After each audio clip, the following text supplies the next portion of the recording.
You know, companies have figured out the way to get people engaged is to gamify. Hey, everybody, it's Tony with Jobtopia, the number one learning and development podcast. Today, we're going to dive into a topic that is really one that affects every manufacturing company. Actually, more than just manufacturing, there are industries far and wide that have safety issues and problems. The problem is it's dull. Nobody cares. The company cares and the person cares when they get hurt.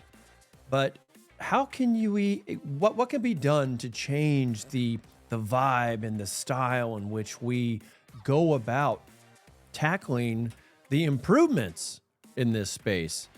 So I bring in my gamification specialist. And I see you're jamming to my music. I like it. It's fun. It is fun. It's fun. I change things so often, but I refuse to change this music. I have too much fun with it. Love that for you. And Love it. when you start your podcast, I will personally be your sound engineer. I will help you pick your favorite music. You can add it to you know what? I don't know, it's something maybe with gamification, safety gamification. I don't know. Let's do it. There's a name sitting out there, There is. Jen, just waiting for you to wow and dazzle your marketplace. It's out there. I love it. I love it. We haven't discovered it yet. Count me So in. the reason that you're here today, not just because you're a huge Seahawk fan, way to go. Show us your mug. Hold on. It's not Love. beer. It's green tea. Oh, don't tell But people yes, that. It's huge much fan. more fun if they think it's beer. It's not even noon It's yet. how you survive your meeting with me is drinking beer. I love meeting Seahawk fans. I haven't had two. I think you're my actual first real, true What? Seahawk fan, other than yours truly.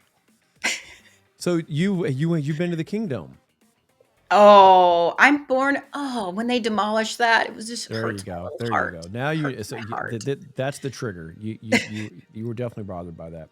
Yes. Um, I went to a safety conference several months ago, and I really got to notice, a lot of different approaches that people were using to, try to bring people into the importance of safety and everything. But Mm.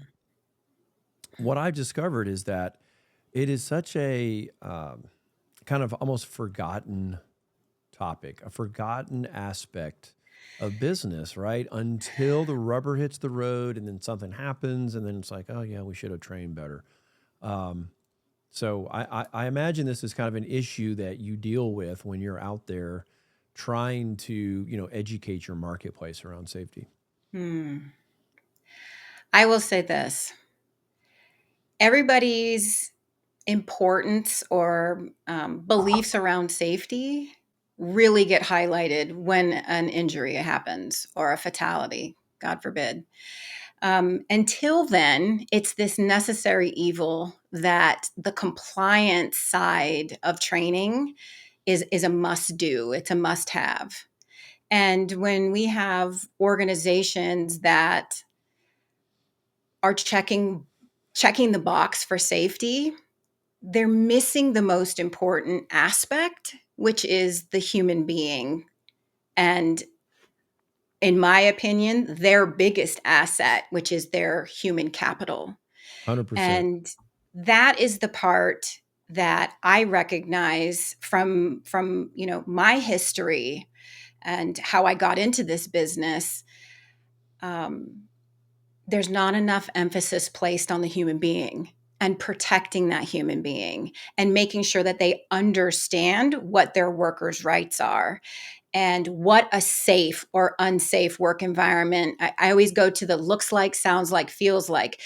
Does everybody know what that type of workplace should look and feel like? And so that's the part that, I'm passionate about bringing those experiences to our frontline workforce so they're better prepared. I say better prepared and able to advocate for themselves. There I there think you that's what's go. missing. Yeah. there's several things there that you said. Number one, if you have a new worker that comes into, say, a manufacturing environment or whatever it is, they may not just know what safe should look like. Yeah. You got to start somewhere, and then you go in and you don't realize that you're in a very unsafe environment, and the company either is, I don't want to say cutting corners. They may not know, they may not care. What I don't understand is why companies have taken the approach of safety last when truly, when the word gets out to the community that they would have a safe environment, that their retention rates would go up, and the Right. turn, right? The churn. Yeah. I mean, it's like a nightmare. We're on the front lines of this, all, replacing. And it's like, if you Mhm. guys could just, you know, upgrade, tweak, make the people feel cared for. Mm. I imagine you've got a lot of uh, fronts that you're fighting. It it all boils down to the culture of the organization. And is it a bottoms up, a tops down? Usually it's top down. And Can you describe maybe that? okay, so a lot of times we'll see management have a zero tolerance for unsafe practices, and we're going to have zero reportables or recordable injuries, and we're aiming towards zero, but they're not truly changing anything, right? So here goes the idea of insanity. You want a different result, but you're not investing in some of the things that could actually help generate a different result. And what I mean by that is investing in leadership or consultation to come in, looking at, I say this to every organization, if you have not reviewed your safety training in the last 5 years, so let's just say since COVID, if you have not reviewed your safety training program, you might want to rethink that, because so much has come to light. So many things have changed because of COVID. Um, and so when we look at an organization that is a lot of talking about safety, but not enough providing information, guidance, support, then there's not a lot really changing. And so, kind of that bottoms up approach is you are truly putting in practices. And again, my specialty and my passion is our frontline workforce. So, boots on the ground, if you will. And if we're not investing in teaching and educating them about emotional intelligence, self awareness, mindfulness practices, we're missing a very large component of what physical safety, psychological safety actually is. And so the investment has to come into the workforce so that they can help create and really build that foundation of a culture, right? Because we talk about a safety culture and people cringe. It's an organizational culture, but and the more we can emphasize that it's everybody's voice matters, everybody needs to be included in the things that are going well, the things that are not going well. But if they don't have the confidence to speak up, well, then no matter how hard the top pushes for a workplace culture around safety and acceptance and inclusion, you really don't have anything. You just have talking heads. I've seen that. That's Um, the biggest challenge. I think, again, so many things there to try to unpack, and it's a it's challenging because people think of increased safety as increased cost.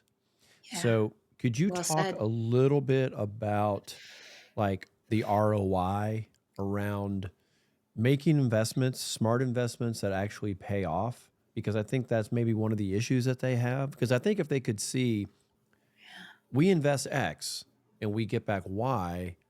maybe we could get a little more traction in the marketplace. So I think you already kind of hit the nail on the head here. this is about retaining. So it's about attracting, retaining, and developing your existing workforce. It's kind of like going out and getting a new customer. You know this. It costs so much more to go out and get new customers. Why not just take care of the customers that you have and give them exceptional service? It's the same thing of when we're These principles have been around forever, it's Jen. not new. It's just None of like, it's new. right. You're not teaching Right. them, a new mathematical equation here. Not by any stretch of the imagination. It really is about investing and developing that capital that you have. Because guess what? We're all dealing with labor shortages in a multitude of different industries. All these verticals are all vying for the same type of um, professional to come into their organization, regardless of whether it's entry level all the way up through into supervisor, foreman levels. It is very difficult to find talent. And if everybody's competing for it, how do you create a key differentiator where you can really Yeah. leverage, you know, Yeah, this, it's a differentiator. Listen, it's a it is. differentiator, but yeah, I think the challenge is getting people to think even beyond the fact that this is a marketing buzzword, a differentiator. It's a human element, right? If you care more about your machinery than you do your people, you've got a problem.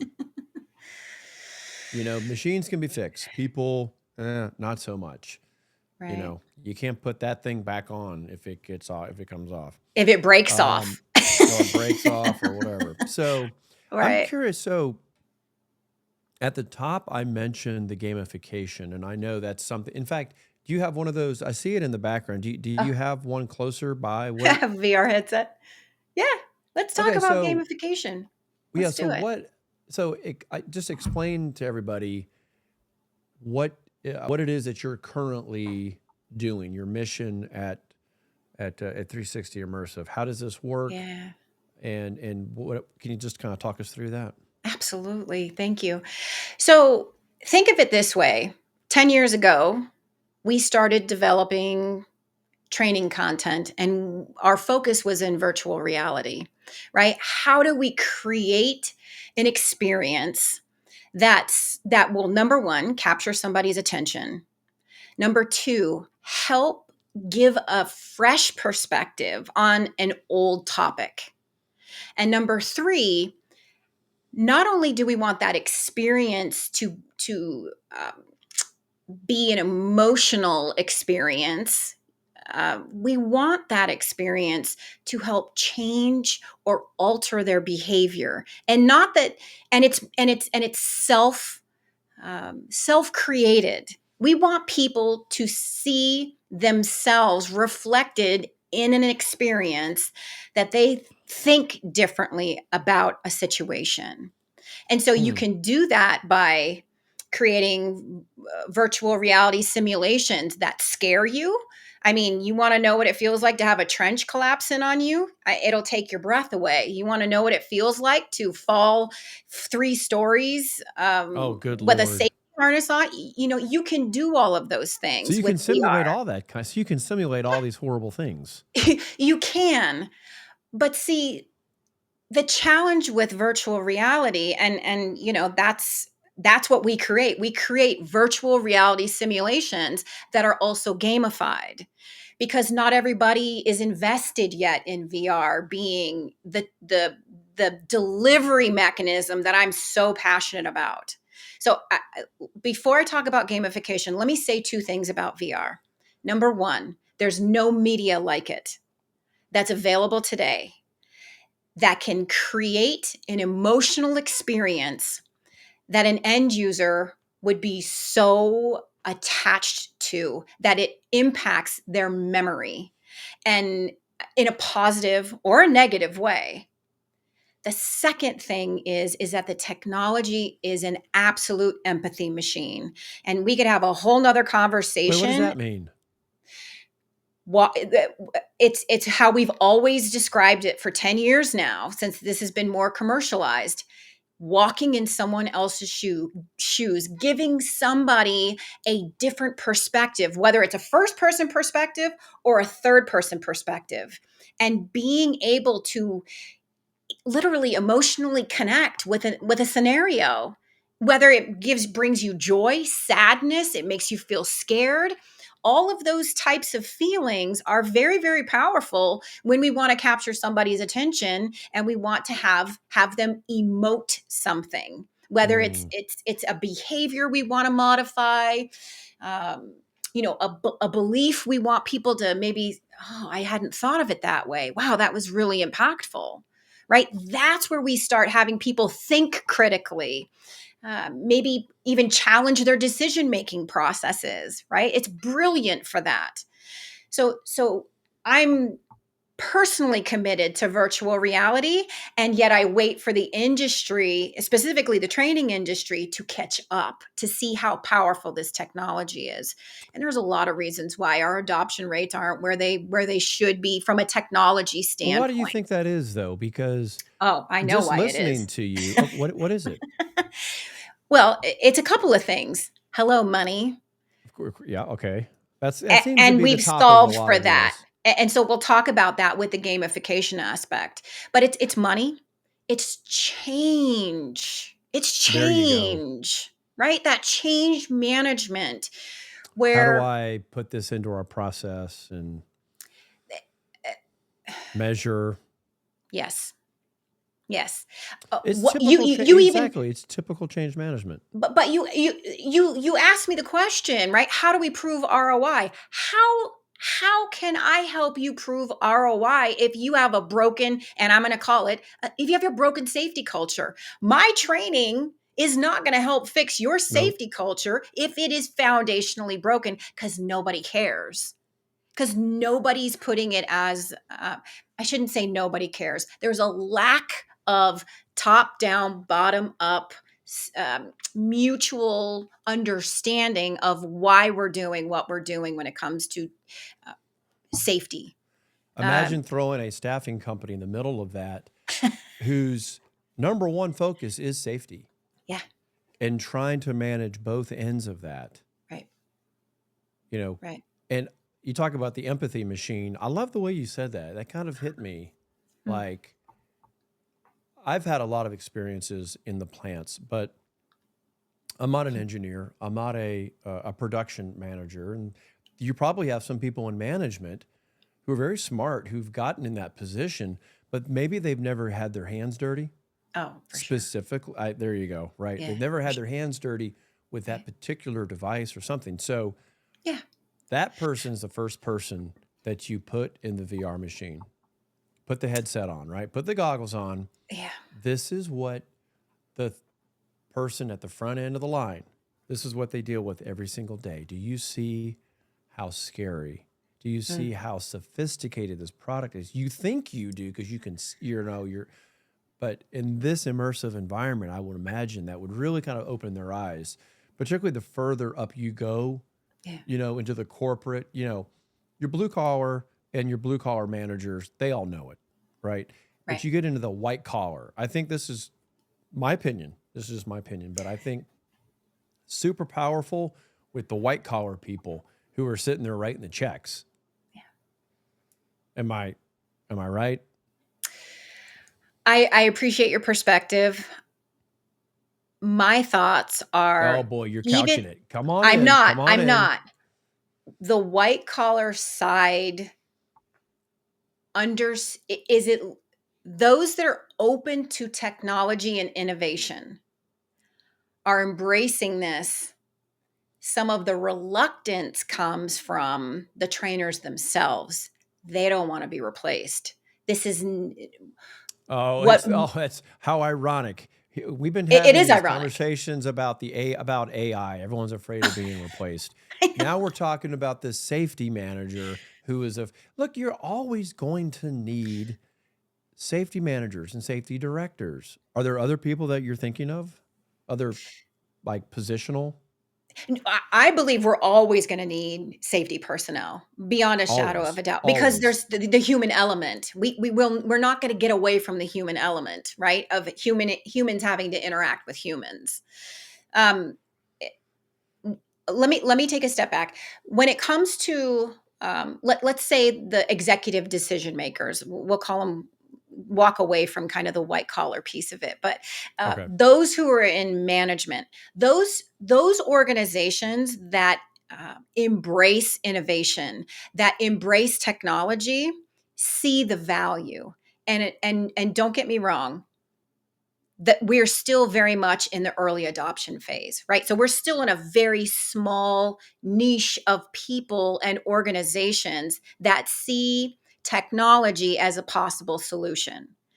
When we peel that a little bit further back, my experience is that we either have trainers that are like throwing their arms around it but don't know what to do, they don't know how to integrate things, but want to because they see the writing on the wall of where of the five generations in the workforce, right? We've got a multilingual workforce. We've got people of all varying levels of um, ADHD, autism, people who have They just learn and respond to things differently. absolutely, so neurodivergence, if you will, having to navigate through all of this and do it well. And then we have a subset of the old school, right? The old school mentality. You can't learn anything from e-learning. The best training is always face to face.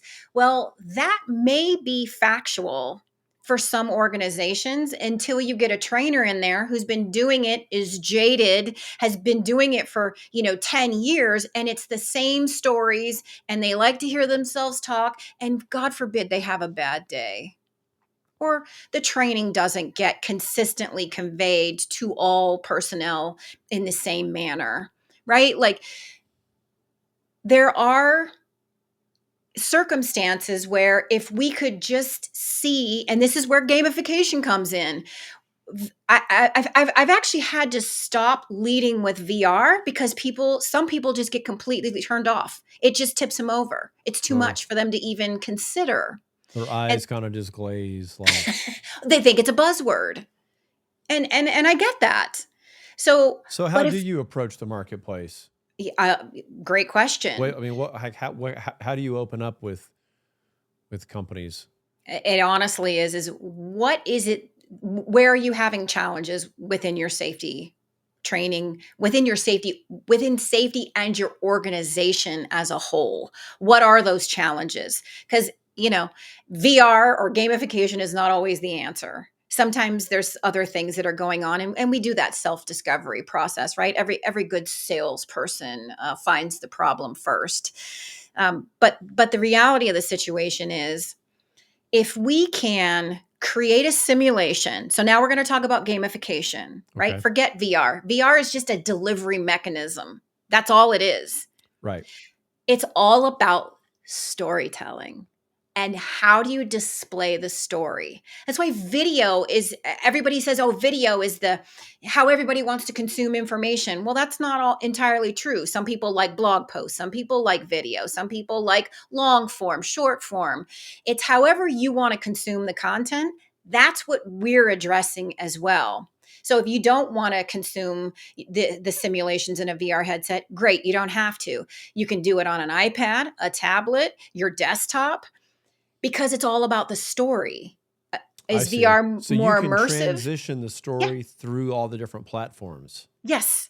Yeah, because I think in my mind, I was just thinking that it's all Only. loaded into, your software program, you put the Mhm. headset on, and then you can walk through an unsafe warehouse. And Right. it's like you get to pick and choose things that are out of place, things that should be, Sure. shouldn't be, right? And then you Sure. kind of get a score for how well you did. Sure. And that's traditionally how a lot of the VR companies that are in the safety training space, that's what they're producing. We're a little bit unique in the sense that we want to match how the learner wants to consume the information, or a trainer. To be honest, we created a product called My Virtual Safety Trainer, and we created it for trainers because there's also this whole subset of trainers that are like, I just want something fresh. I want something new to bring into my training scenario, my training Exactly. To sessions, keep it right? engaging. To keep it engaging.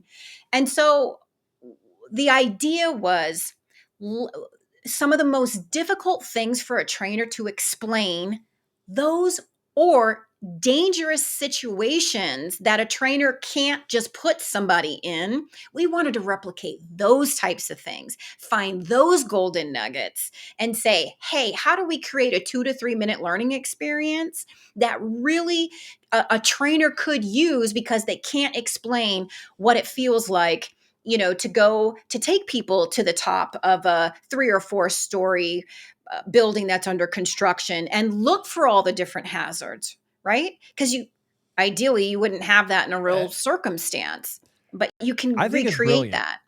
I think it makes Oh, perfect sense, particularly, you think about lockout, tag out, people who've maybe oh, never worked in that kind of situation yep, before, or, you're working, at high distances. yeah, So it sounds to me like you're definitely more than just, hey, we're offering a VR gamification program. It sounds like you've used the word earlier, holistic. It sounds like you just have yeah, this holistic background, and we're going to deliver you the safety and the training that you need in a format that fits all the different personality types that are in yeah, your organization. And oh, by the way, there are certain scenarios where we would highly recommend the VR solution for the reasons that you just mentioned. sure, yeah. Is Well, that is we that always say, accurate? I call VR the cherry on top. If our solution comes with any modality, however you want to interact with the training content, it makes it really easy. You just choose when you're ready for VR. It's ready for you. It's already loaded, and you just enter a code. Um, Here's the thing, and I really want to emphasize this: we are not necessarily a safety training company. Oh, I would love to see the company, the roadmap that I have for the company is to begin to incorporate, well, we already are, mindfulness components into our simulations, because I believe that companies that are really focused on compliance and checking that box, I still want to help their learners also get the benefits of learning about emotional intelligence, learning about self advocacy, skill development, right? I believe that we should be doing the 1 2 punch. The reason why is we look at our statistics that show, 4 times the national suicide rate in the construction industry. Okay, that is insane. what? You, look it Why? up. It could be 4 to 5 times. It, I believe it's the stress, it's the tight deadlines, it's workers don't always have guaranteed work, and so there's the stress of losing your job and having to go find another Ugh. one. I mean, there's a lot of compounding things on top of that. So now you add in some data that's coming out about current generations and their well-being, their mental Mm, fitness. And now you can see this perfect storm of technology, well-being, and then education, and it's a beautiful place to position our offering. We call it total worker health. And this is really, it's kind of the concept of total worker safety. Sorry, from NIOSH has total worker health. We're focused on that holistic approach, total worker safety, that really focuses on delivering the content and speaking to the learner. So we're not talking necessarily about how high, you know, at what yeah. point do you have to have fall arrest systems on, or Right.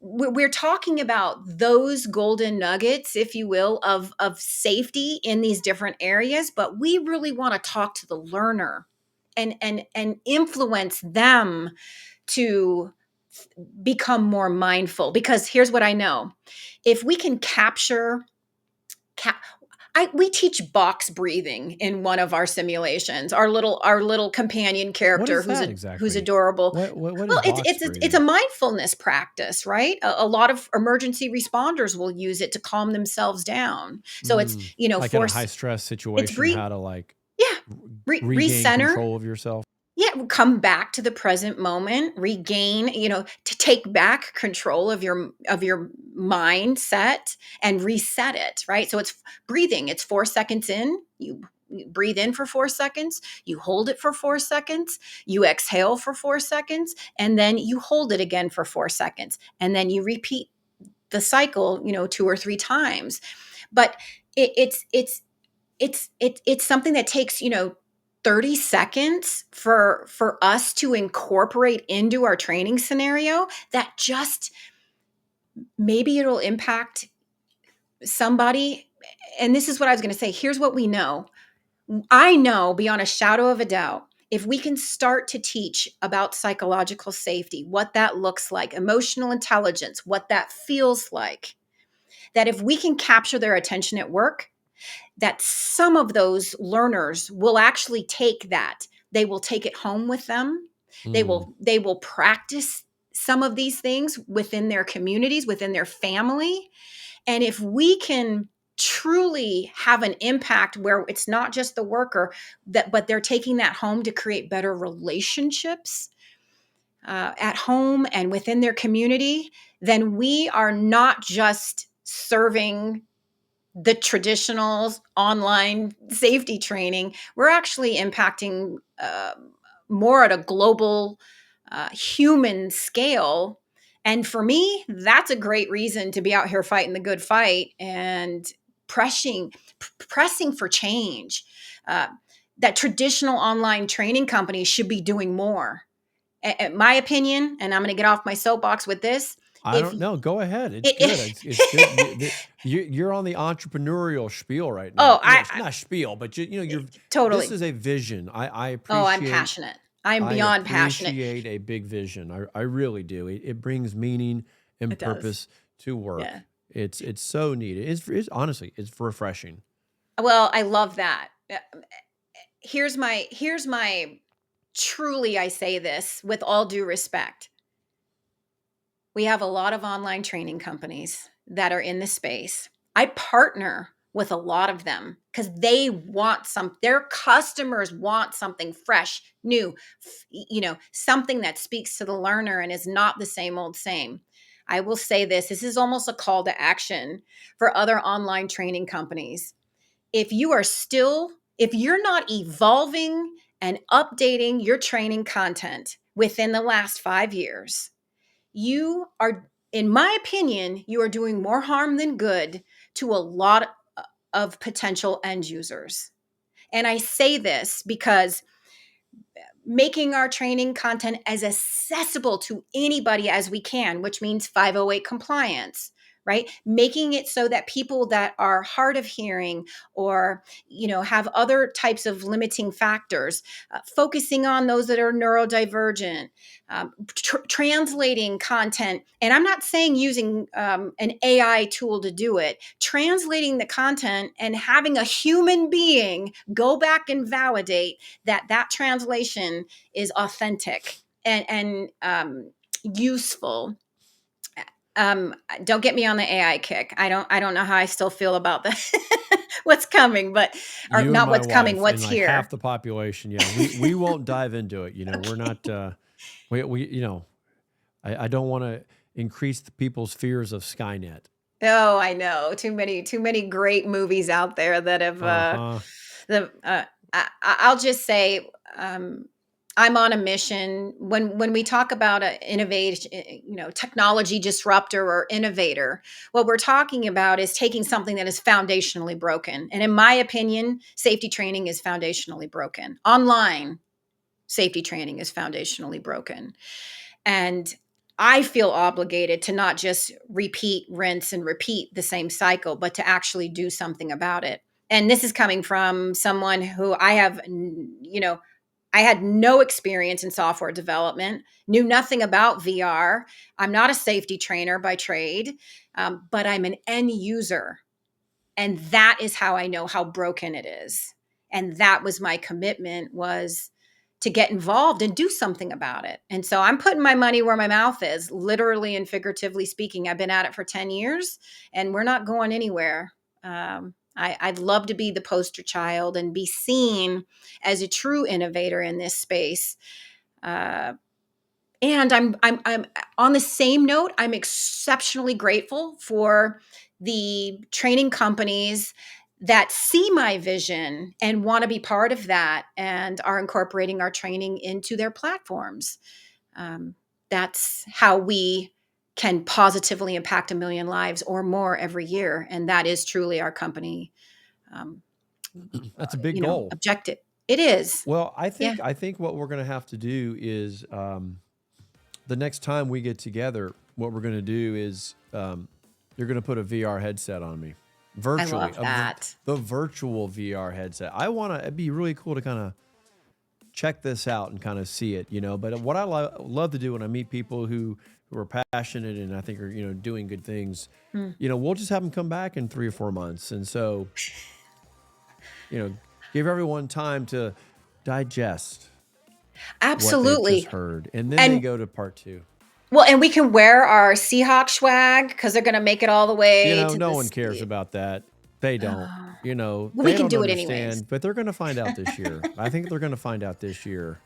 All the way. Good going old all Mike the way. McDonald's going to Let's shock the go. world. Let's go. I might love just go that. on record saying we're going to win the Super Bowl this year. I might have just said that. I was just going to say the same thing, but I'm feeling a little shy. Big But now that shocker. you're saying it, I'm Big behind you. shocker. 2 Seahawk fans hoping, wishing for something good. Praying. Jen, honestly, Yeah. great talking to you again. You and I have Lovely. known each other for a while, and I thought, it's important to kind of get you down so people can kind of experience and hear the things that I've been hearing. So super excited by that. And I'll put all the links in the show notes, everybody, so you can find out how to connect with Jen and check out 360 Immersive. Great seeing you again today, Jen. Tony, you're amazing. Love the tan. And I look forward to the next time we can meet again.